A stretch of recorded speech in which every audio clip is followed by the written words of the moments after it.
Ah, yes. I am quite familiar with that one. Yes. Yes. So for anyone that's not familiar with that, it's literally the same 6 panels every single comic. They very rarely change. And it's a dinosaur. And the gold in the comic is the writing. It's one of the funniest things you'll ever read, like really clever. And as soon as I saw that, I'm like, this is what we're going to do.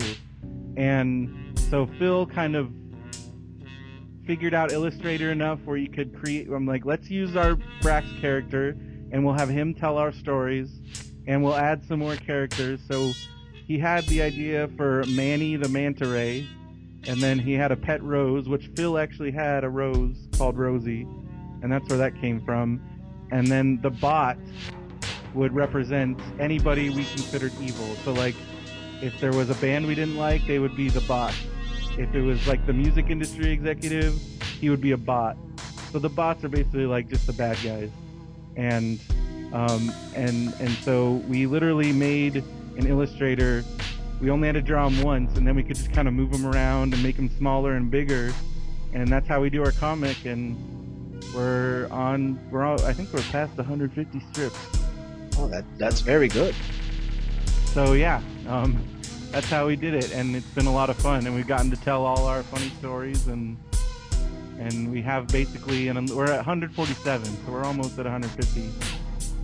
But I mean, we basically have an infinite amount of ideas because we have 15 years worth of stories. Well, that is quite good when you have a creative team with also years of things to fall back upon, and like, we should do a story about that time we did this and that. Exactly. Mm-hmm. And Phil and I will be talking because I don't know, some people have figured it out, but for the most part, when there's Brax and Manny up there and they're talking, Brax is Phil and Manny's me, basically. Manny tends to be a little bit more sarcastic and a little bit more kind of, I don't know, edgy. And he's kind of like, but Brax is also very funny, but in a different way. And that's kind of Phil and I. And so Phil and I will be talking on the phone or in person, and then we'll talk about things. We're like, hey, this could be the next comic, like some conversation we had. And then 2 days later, there's the next comic, or if something happened at Comic-Con, and we were doing a whole series. Well, considering with this year's Comic-Con with the whole stabbing, man, you probably got a whole boatload of. Oh yeah, we were kind of holding off on that since everybody's kind of taking jabs at that. We'll come up with something. Oh yeah. We recently commented on the shuttering of the Kathy comic. the comic strip Kathy ended, so we made fun of that a little bit. All right. One last question, and this may be the hardest one. Oh so no! You better prepare yourself, because I'm gonna bring it to your face. Your top 5 Brendoman minutes. Oh shoot! Okay, number 1. Oh, I don't know. There's so many good ones. And some of them are hard to remember because some of them. Okay, number 1, and this is kind of silly, but all right. I think it was either when I got back from Comic-Con or it must have been before that. I was gone for a whole weekend and I didn't sleep very much, and I had already recorded a minute to give to Matt. But then I called Matt to make sure he had gotten it when I got home from this trip. It was like Monday night, and I had lost my voice. Oh, like I know talk. That one. Yes. And so Matt's like, you have to record a minute right now talking like that. And I was like, oh. And I did, and it sounds so ridiculous, like just listening back to it. But apparently I got so much feedback on that one. People loved it. Number 2. I'll tell you this. Before you get to number 2, it takes a lot of courage and dedication to record a minute when your voice is like that. Yeah. So more power to you. Oh, thank you.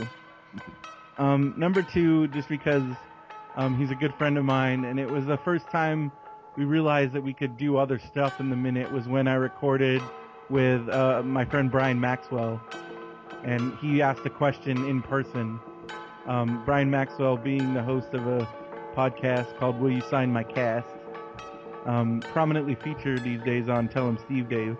They talk about him a lot.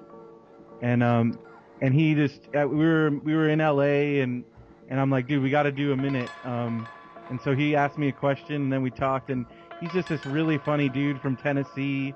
He's got that southern accent that I can't even do justice to by doing an impression of it. It's just gold.